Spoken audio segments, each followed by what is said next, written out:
Hello gardeners, welcome back. So today we're in store for another backyard pool garden tour. So this is going to be a fun one. This is one that we finished just a few months ago. So it's a very new garden. We did the backyard, and then a couple weeks ago we came in and we did some touches in the front yard. So we'll share all of that with you guys. And yeah, I think you're really gonna like it. We had some problem. It was some problem areas. First of all, we don't have a lot of room to work with in the back. So if that's you guys, if you guys have a screen room, a pool area, and you only have like a little slip around there for some plantings to make an impact, then this video is for you, because we were able to jam pack quite a bit of fun material into a very narrow space. When I first met Renee and Mick, they had a really good idea for what they wanted, and because they researched so much of what they were looking for on YouTube, which is how they found me, they really had a really good grip on what they were hoping to see in their Florida garden. They moved here from Arizona, and so they bought this house a couple years ago. It's a 70s model house, and they wanted to renovate it and kind of open up some walls and make it really interesting, and just kind of bring it up to what they were hoping to live in the future. And then once they got living here, they realized the real value, the real place they want to live is outdoors. So that's where they started.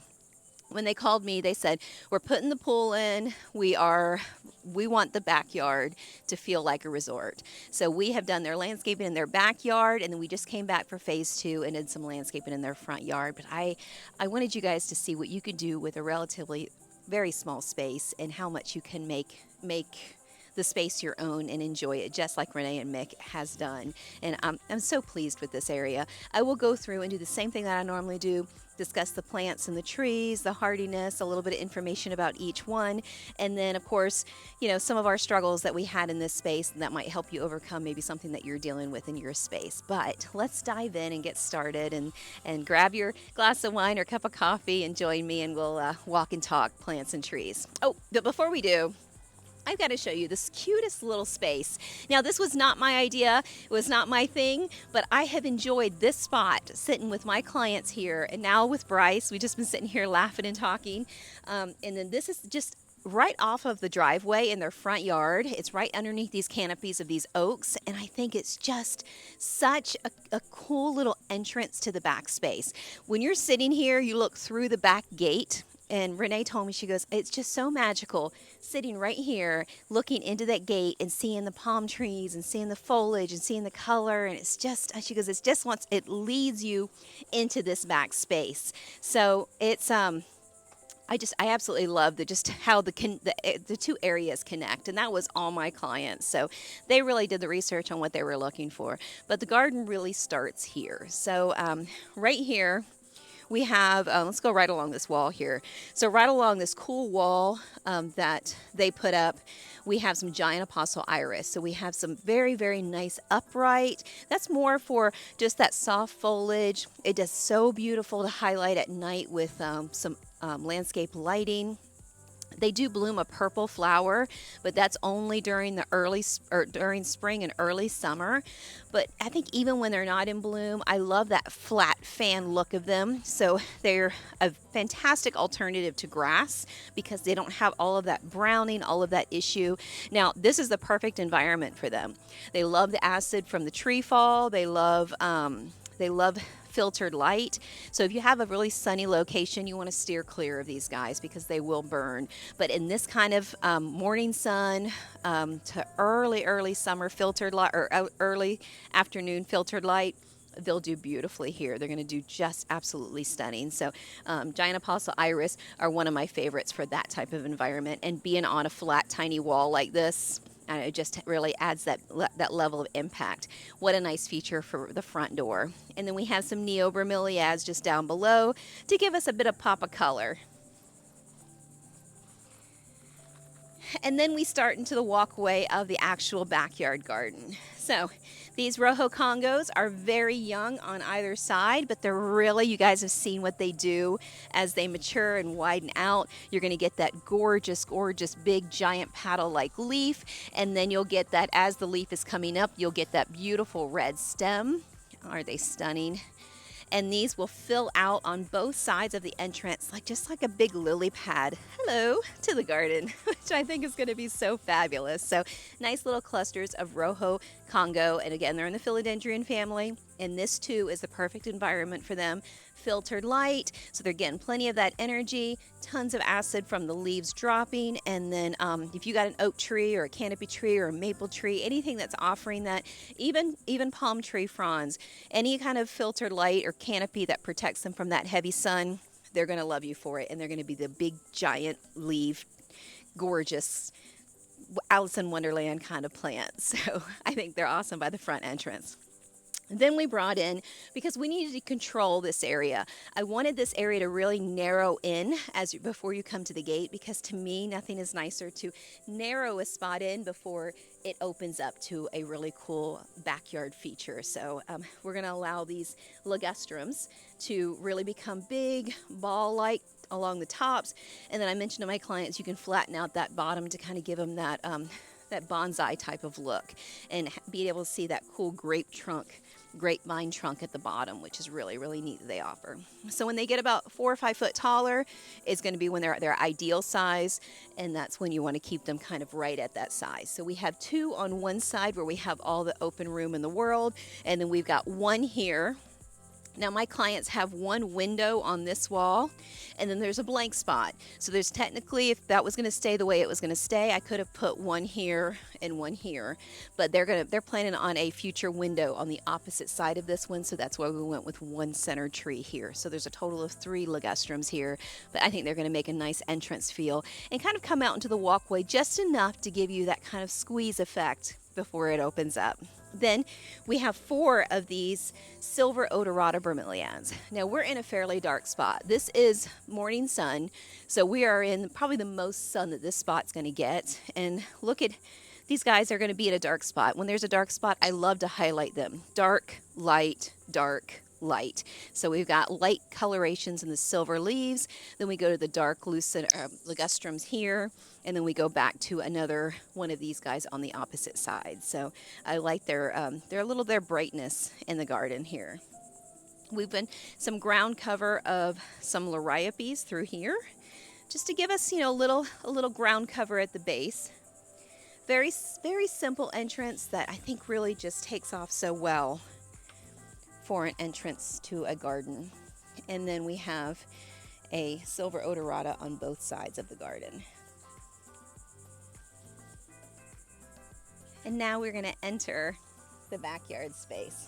Now, as I mentioned, it is not very big here.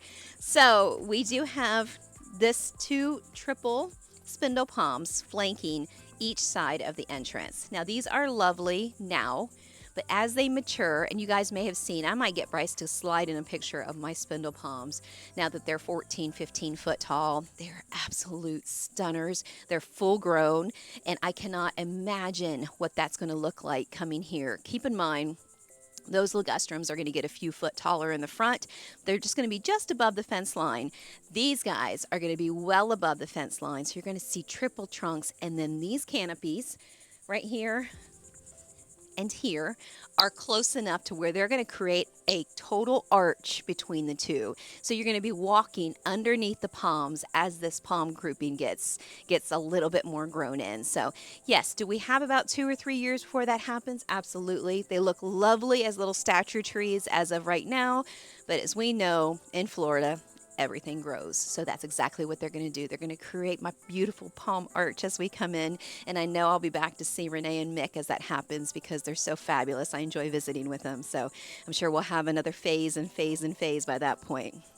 So let's go ahead and move on. So right here, I have a big clustering of Sanchesia.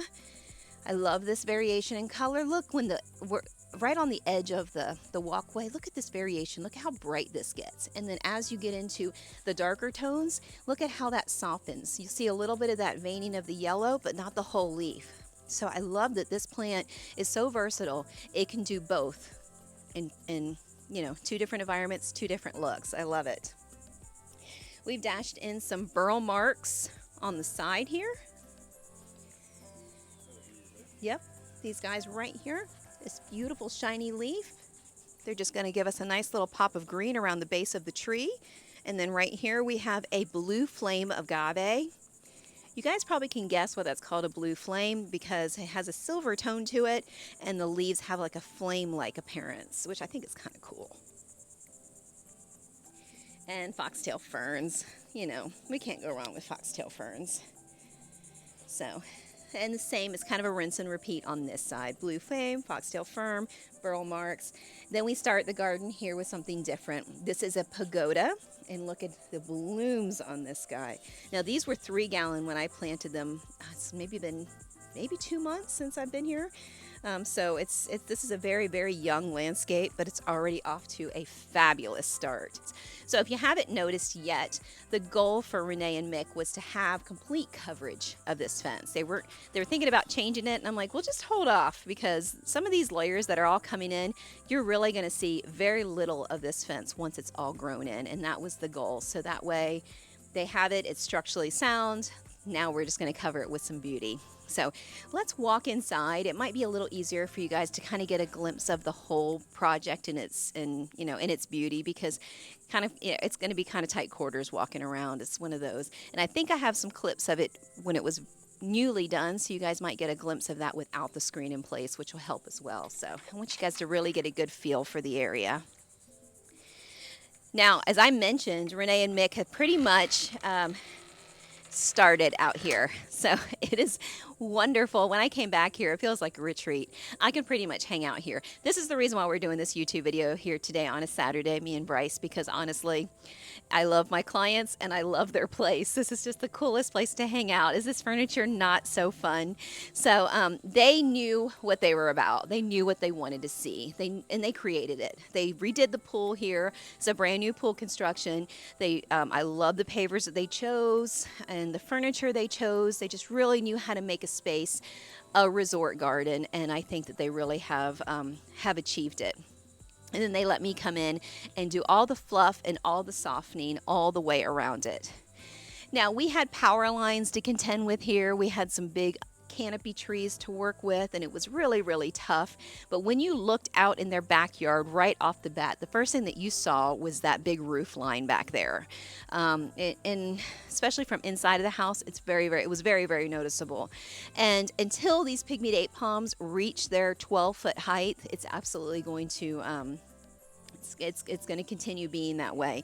But we put them in nice, close enough together where they're going to create a hammock. So I don't know how well you can see it through the screen. I'm sorry, guys. I know that the screen really dims it from inside, but so we've got 3 triple pygmy date palms here, and imagine those guys at 12 foot tall. They'll be above the fence, 6 foot above the fence, which is going to be the perfect height to camouflage that roof line there. Once those grow together, they will all connect and they will all be 12 foot tall. At that point, the plumeria tree just to the middle of each of that grouping is going to also widen out, and they're going to let that get 15 or 16 foot tall, and that's going to give them such beautiful pink blooms. You might be able to see it a little better on that side there. Yes. Bryce asked if I would go point at it to make that a little easier. So this tree right here with the big paddled leaves, that's a plumeria or a frangipani tree, depends on what your favorite common name is for it. But we're going to let that get big. The reason why we chose that tree for that area, because that tree, you can clip any stem you want on it. And you don't have to worry about harming the tree. And as you can see, right above us is the double power line. So we knew we were going to be limited with allowing a tree to get any size up there. Now that power line looks like it's close, but it's actually 15 foot in the air, which will allow that tree to get about 14, 15 foot and wrap around the power line to help soften that look without getting in the power line. So they can just trim whatever stem they need to trim off of it in case one touches or gets close to it. And then these pygmy date palms won't reach that height, but they will do what they're intended to do, which is soften that roof line there. So that's how we're going to get rid of that there. We have a triple spindle palm right in the middle here that's going to do that for future growth as well. That's going to give us a nice middle point. So we're going to go outside, you guys, and walk it off that way so you can get a good close personal look of what this looks like. Okay, so we're back outside. Hopefully this will help give you a clearer picture. I just wanted you to see the whole picture in the whole frame. So I hope that was helpful. Right here we have just below the pagodas, we have the curly Java whites. These are a dwarf variety of the Java whites. They have a fringed white and green leaf. Really, really cool. Pretty now, but definitely not up to par for what they're going to be when they mature out. So these are going to be a big chunky group of white and green right underneath this big green shiny leaf and this big orange flower. So they'll complement each other really well as they mature.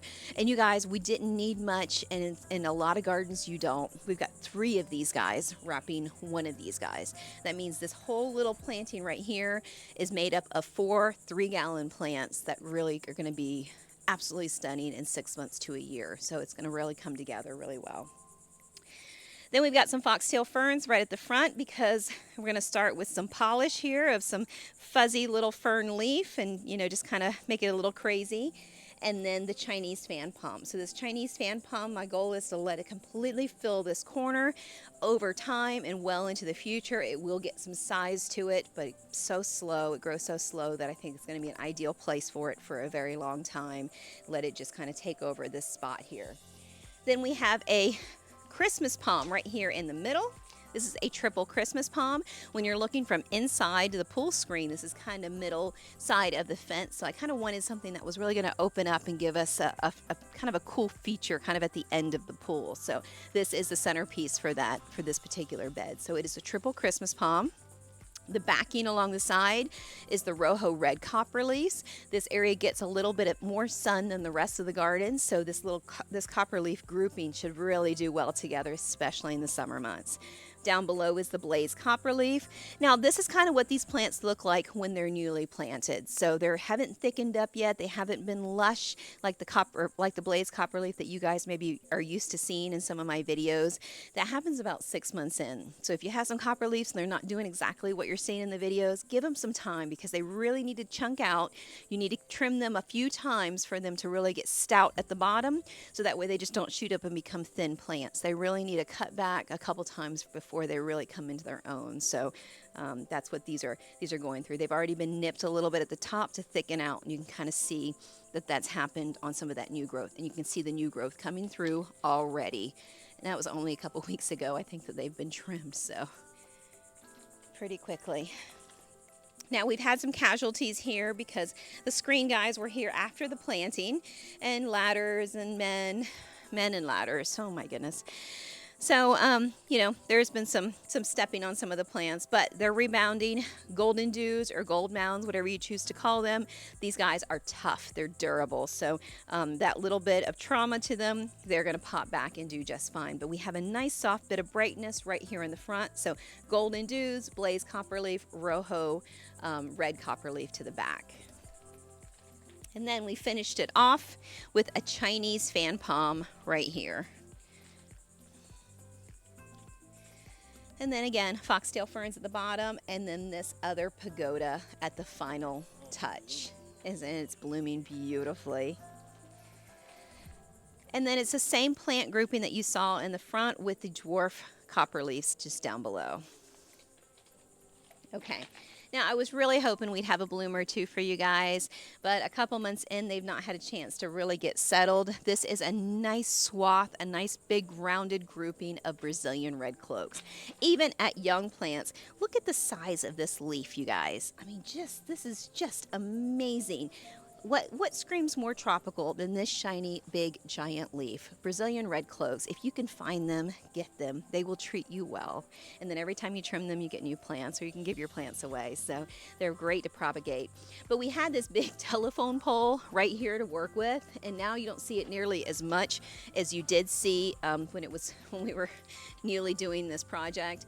But you have the telephone pole and then this big schiffelera tree that the clients wanted to keep. So I was trying to cover the base of this whole corner.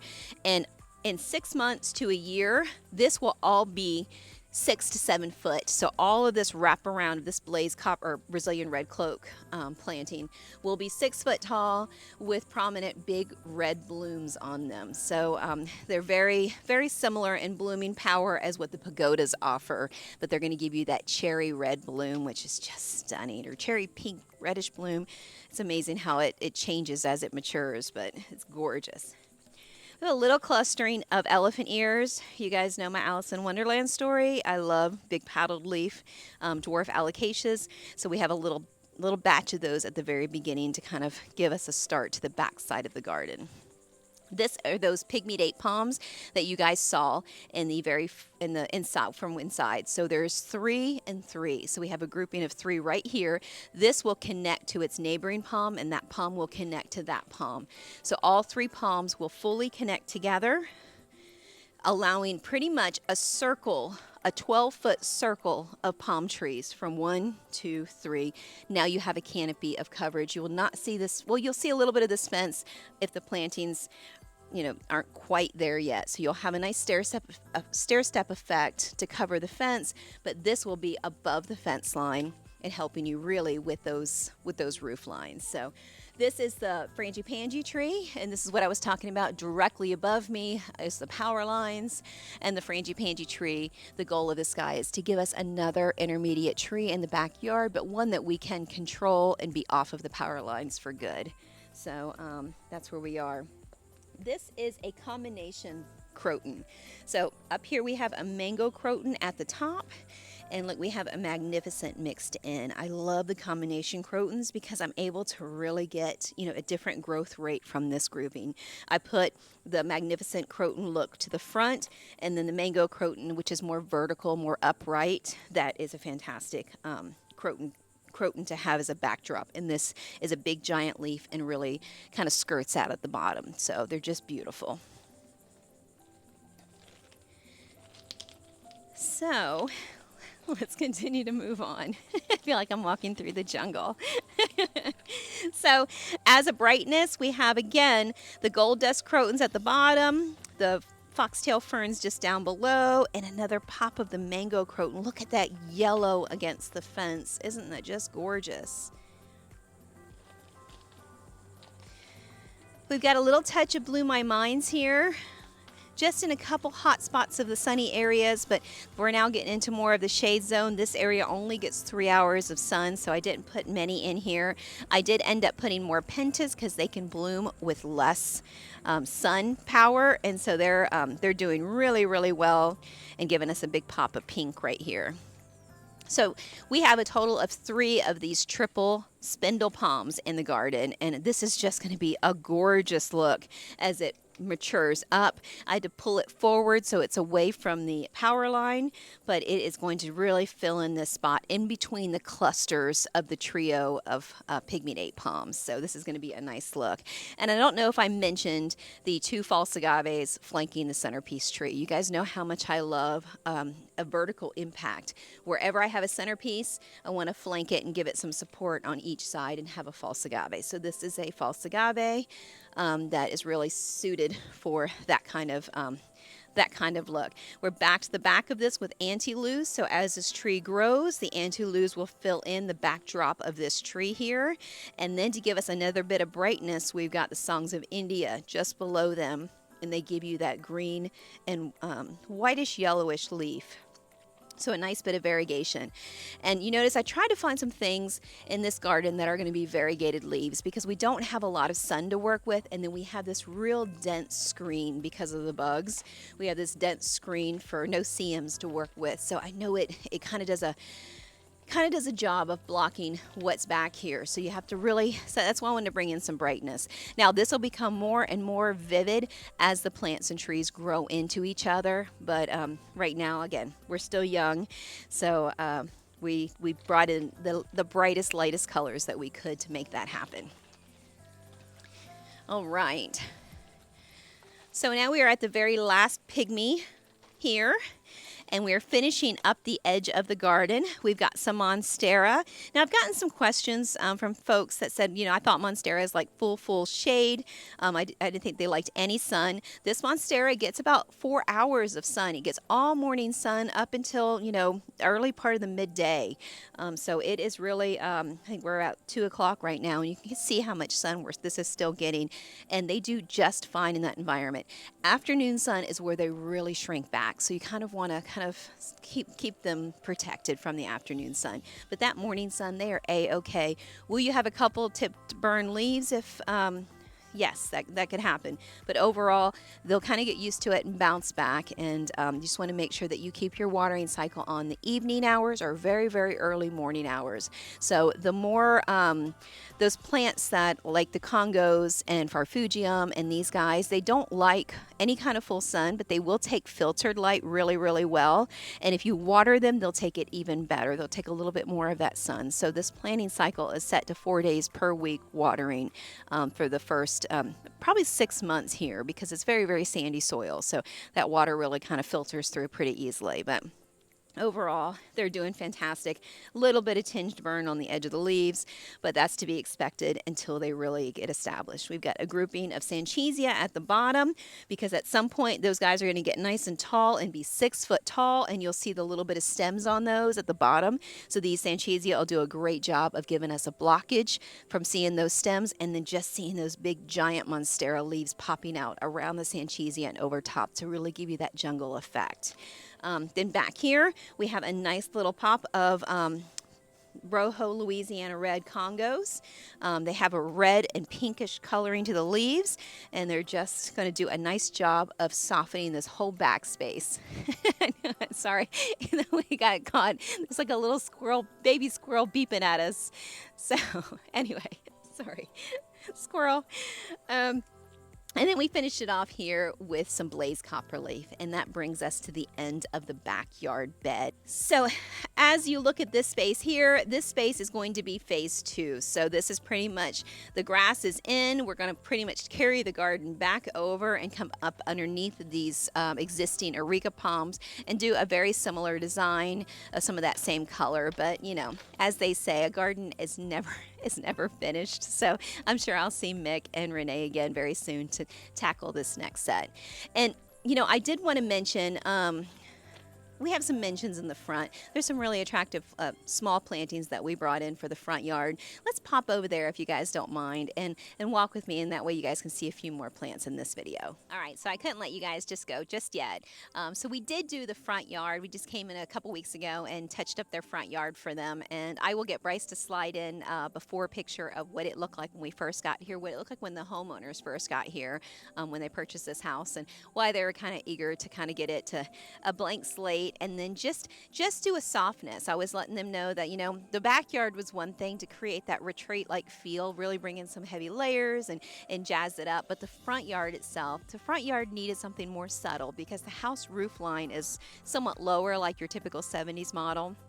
And so you don't want to overdo that. And then we had the oak trees to work with already that really gave the front yard some substance. So we're really working with that type of vibe for the front yard. I want to stay authentic to the look of the house. So that's exactly what we did. So this front bed was originally full of big giant palm trees and some overgrown coverage. And instead we brought in 3 false agaves. These guys are going to get about 5 foot tall, but they're not intrusive when they're that big. They're just kind of a cool sculpture in the garden. So we're going to have 3 of these guys in this giant island to take up that kind of, to give it that kind of gravitas of that look without overtaking this space. And then we did a pretty small island bed around it. We have some Blew My Minds to the back, just touching around the rear of the false agave there. We have some small ruffled copper leaf. These are the Rosa ruffled copper leaves. I love them. They just offer a bit of that color, and I swear they remind me of fall with all of that kind of variation in deep tones of the mauves and the pinks and the reds, and they're just a kind of a cool look. And then 3 and only 3 of the dwarf mini Java White Copperleafs. These guys have a small leaf. They're more compact, just like the roses, and they're going to do a good job of kind of giving us that compact variegation. So again, you know, it's dark, light, dark, light. You know, that's my vibe. That's my look overall, because I love the way that kind of coloration comes in together. Now, we will talk about some landscape lighting. I think we're going to do that in the question and answer section of this video. So we'll get to that in a second, because I wanted to share that with you. Remind me of that, Bryce. We're going to skip right to the front yard little garden section here. And then you guys got to see the left side when we first started this video. But right over here, we have a pygmy date palm right here on the corner. We've backed that with Java White Copperleafs here. Now, my clients loved the Java White Copperleafs just because their neighbor right across the street, and if you just kind of turn right around right behind that truck there, Bryce, you'll see that big cluster of Java White Copperleafs that just kind of scream out and say hello with their big giant yellow and green leaves. They loved that look so much that they were like, you know, is there a spot somewhere I can put that in the garden? And I'm like, you're totally speaking my language here. I mean, Java White Copperleafs, I like carry them around in my truck with me. So yeah, yes. So I incorporated them here. We have a nice cluster letting this whole corner of the back or the front corner of the house really kind of flare out with those Java White Copperleafs. So they're going to do a nice job there. And then underneath the pygmy date palm, we are going to have a nice grouping of foxtail ferns. So that's that look there. It was a surprise to all of us, but the clients needed a new well before we got here in the landscaping. So I brought in some of these Farfugium giant leopard's ear to kind of cover up that well. So they're going to grow in and really cover up the base of that well really nicely. And the clients not only needed one well, but they needed two. So we had to do the same thing over here. And so the bed got changed to be a little bit more elaborate, not much, but just a little bit broader in both corners to allow for those Farfugiums to cover up that well. But that's landscaping for you. It evolves, and you know, you just roll with it. So that's going to be a nice look as it grows in. This spot right between the two windows is a bright color on the wall. So we are going to let these anti-lues, which I love. You guys know I love quarter lines. I just love that dark contrast in color. I've put in a nice jam-packed grouping of 3 big ones and 2 little ones in here to really give us a nice big cluster of varied heights on these guys. Now, you might be wondering, if you guys are not familiar with my other videos on how to maintain these guys, how are you possibly going to keep them this small? They're going to get too tall for this spot. And you were mistaken there. So let me explain that in this video.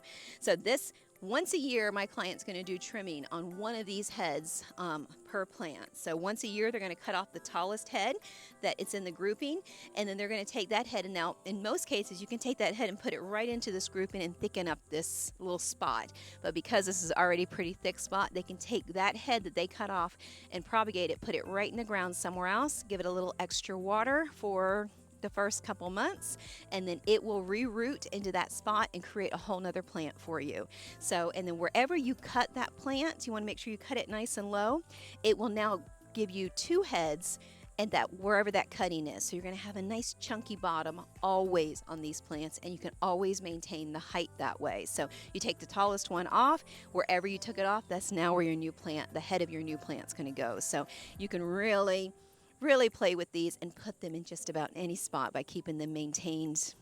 And they grow so slow, you can keep them maintained fairly easy. So this is always going to be a perfect environment. 5 years from now, this will be a fantastic environment for these plants as well. Oh, that's right. Bryce is right. He always reminds me of I have a video of that. So I'll be sure to either link the video down below or in the description or somewhere where you guys can find that video of how to maintain quarter lines. I think the video is called something about getting free plants. So it'll be, yeah, forget. You don't have to worry about my memory. Bryce will be sure to put it right next to me somewhere. So thank goodness for that. Down below, Because these guys are nice and dark, we brought in some golden dews or gold mounds right at the base. So they're going to do a nice job of giving us a little pop of brightness amongst these dark plants here. So these here, right here, are Xanadu. They're 5-fingered Xanadu. They're very young, very small, but they're going to kind of float with a nice little philodendron leaf right at the middle here. And they're going to get about 3 foot. So you're going to have 3 foot and then 2 foot and then 5 foot on the corner. You guys know how I like those layers. So bam, bam, bam. It's going to give you a nice look with a big pop of fun in the middle. So, and then we've got, of course, our anchor trees of our pygmy date palm on the corner and their existing podocarpus tree on the other side. So the rest of the plant grouping is exactly as the other half. So we are kind of all in for the plant groupings that you see here. Okay, you guys, so the question for today is actually right off of here, off this job. I knew I was forgetting something.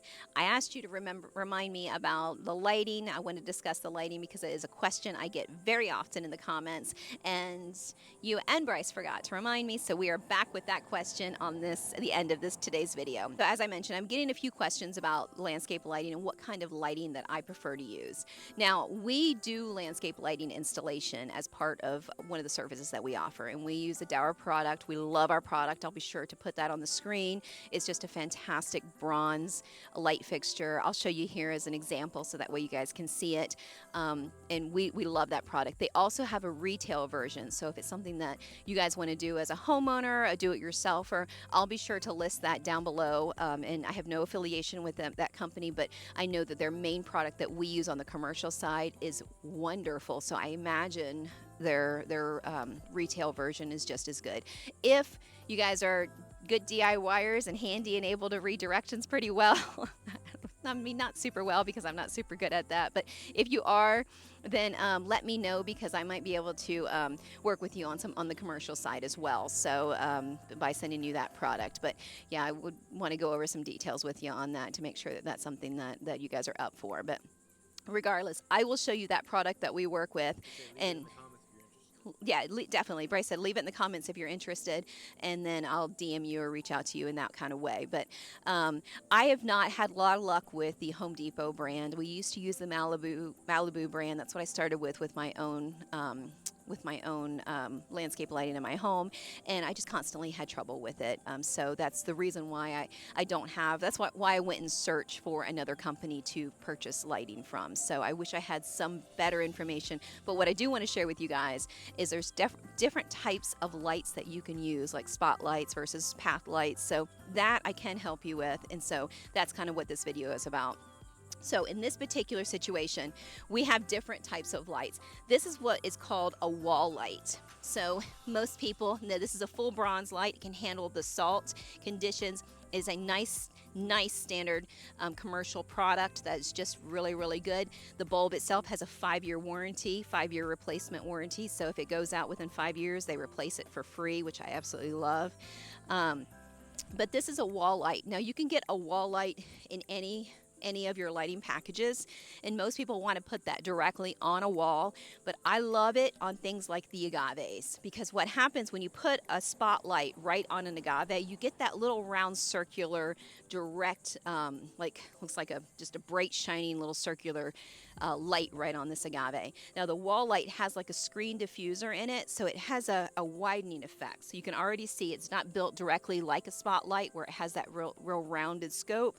It has more of a broad a space to the front of it, or face to the front of it, and then it has a diffuser in it that softens the light and widens the light out, so you kind of get that whole shadow effect. And as this tree gets bigger, that light gets even cooler because it really widens it out to fill the whole plant versus just that little circular hot spot on it. So anytime you pick up even the Malibu lights or the Home Depot or Lowe's lights, get the wall light for these particular lower plants. Anything under 5 foot, a wall light is ideal for. Even those anti-lus that we just looked at over there in the video earlier has a wall light on it for that same particular reason, because I don't want just a hot spot, I want a wide angle. So that's what these guys have on them. Now when it comes to oak tree lighting, now this is a difficult thing. On this particular one, If we put the oak tree spotlights here and here, because this is a major seating section in the evening time for my clients, it would shine right into their eyes. So we were really worried about how we were going to light up this tree. Now, if we put spotlights directly underneath of them, all it's going to do is light up this trunk when we really want to light up the canopy. So it's going to light up the trunk, and then the bounce back light is going to hit right into the faces of our clients. So what we chose to do is, for the oak trees only, we chose to run the line up the inside of the gutter to the rear side of the gutter there. Not through the gutter, but through the back side of it where it's hidden. And then up to those spotlights that you see right there. And that shines that beam right into the canopy, right into the prettiest parts of that oak tree. And hopefully we can come back here tonight and show you guys kind of how that looks. But it does a nice job of giving you a really great halo effect of all of those trunks. It's just so gorgeous. So if you have a spot like that, you can find the little adapters and little anchors that will connect to your gutters like you see here. And then you can put your spotlights just like so. And I know that that's visible and that might offend some people. I don't mind it. I think it looks perfectly fine, but it's, you know, it's to each his own. But I do think that does a nice job of elevating your lighting, especially if you have a seating section directly under it. So the other lights that we use, these are just our spotlights. We only use spotlights and wall lights in our landscape lighting. Now we might use bigger wall lights if we've got a broader spectrum. We might use taller spotlights, but I rarely find myself ever using walkway lights. I don't like the runway lights in any kind of way. I don't like the look where you have a dotted grouping of just light shining down on the ground. I like that look of a resort, like lit up garden where the trees have different lights on them. Only.